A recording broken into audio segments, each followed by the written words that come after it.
After a month and about 50 hours of casual gameplay, I was finally able to get all different endings in Hollow Knight Silksong. And in this video, I'm going to show you all 5 different ones and the requirements needed to unlock them. Weaver Queen is the first ending of the game that 99% of players will come across naturally. I'm not going to show you every single thing that you need to do, such as reaching the Citadel or learning all of the melodies. I'm just going to show you the broad requirements as shown on the official Hollow Knight Wiki, which I'll also link in the description down below. With that being said though, you need to make sure that you have not gotten the Snared Silk ending yet, because doing so will move you on to the final act of the game, making only 1 or technically 2 endings possible anymore. So as long as you don't get that ending yet, the only thing you need to do is make your way to Grandmother Silk over here, beat her, and after that, bind her.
I'm not going to go into the actual lore implications of the endings because I'm frankly just not informed enough to do so. If you really want to know what's going on story-wise with this game, I suggest you do the same as me and just wait for a Mossback video to finally drop. So with that, let's move on to the second ending of the game. Even though the Hollow Knight Wiki and the achievement screen over here point out that Snared Silk is the second ending, I don't actually believe that makes sense, because if you got the Snared Silk ending, you are no longer able to get the Twisted Child ending. So that is why I'm going to cover this one first. And this ending might be one of the most confusing or difficult ones to get, because there's quite a few things that you need to do if you want to unlock this one. The first requirement is going to be the same one as with the Weaver Queen ending, which is of course not getting the Snared Silk ending yet. Now for the actual confusing part of getting to this ending though, you need to first make your way to this exact location in Bilewater, because that's where the Twisted Bud is located. After that, you need to bring that Twisted Bud over here to Greyroot and Shellwood, where I do believe you need to complete his Rite of the Pulp quest first, and after doing so, talking to Greyroot again whilst in possession of the Twisted Bud will make the Rite of Rebirth quest available. Now you just need to accept the quest, make Greyroot implant the cursed crest inside of Hornet, and after that you'll be ready to take on Grandmother Silk. It's important though that after being implanted by the cursed crest, that you don't visit Yarnaby in Greymore over here and get it removed. You need to actually make your way to the cradle and beat Grandmother Silk whilst having the cursed crest equipped. That is all you need to do to get the Twisted Child ending. Don't get the Snared Silk ending just yet. Get the Twisted Bud and complete the Rite of Rebirth quest. Make sure not to complete the Infestation Operation quest and remove the cursed crest, and then just beat Grandmother Silk whilst being in this horrible state.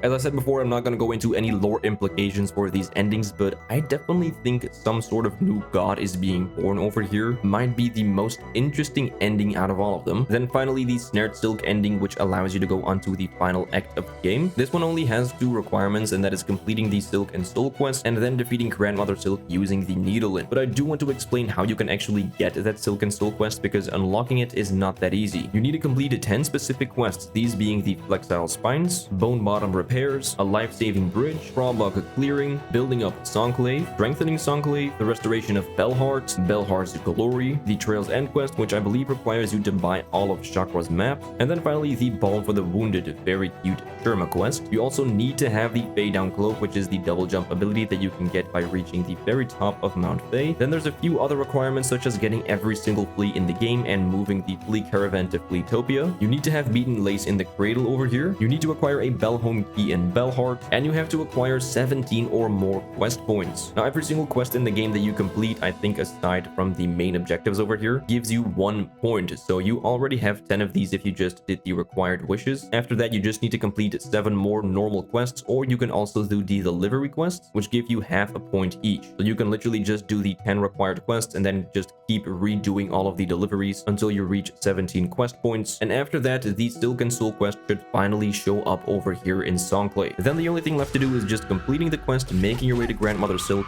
beating her up, and using the needle in.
The thing that makes this ending really cool in my opinion is that it does not actually end the game but moves you on to the final act. So just when you think that you're about done, Silksong throws so much more stuff to do at you. Makes you wonder even more how this game is only 20 bucks. Sister of the Void, at least for now, is seen as the true ending of the game. And unlike the previous one, the requirements for this ending are actually quite simple. At least if we're talking about how many things you actually need to do. And that's because you only need to get the Old Hearts of Farloom, which requires you to beat 3 bosses. After that, you'll be able to go to the Ruined Chapel in Moss Grotto, where you will get the Everbloom, and then the only thing that remains to be done is making your way to the Abyss and beating the living crap out of Lost Lace.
I actually think this ending is insane because it is too good. Both Lace and Hornet are alive and well, which makes me wonder what they can do for new DLC endings. And something that definitely foreshadows more endings, or at least more stuff being added to the game, is the Passing of the Age extra ending. This is yet again something very simple to get, because the only thing you need to do after getting to Act 3 and receiving the Silksong ability is going to the Putrefied Ducts over here, and at this exact location, you need to Silksong up top and then interact with this pedestal, which will then give you the Passing of the Age quest. Now this quest requires you to go to a total of 7 different locations and speak with Mr. Mushroom at each one. After doing so, the quest will be completed, and every single time you beat the game and get the Sister of the Void ending, an extra cutscene featuring Mr. Mushroom himself will play.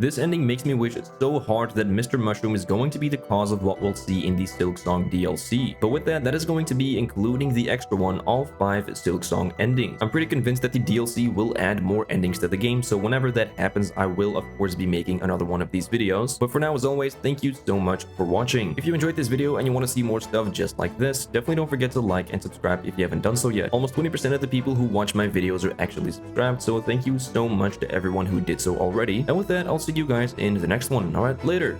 Bye.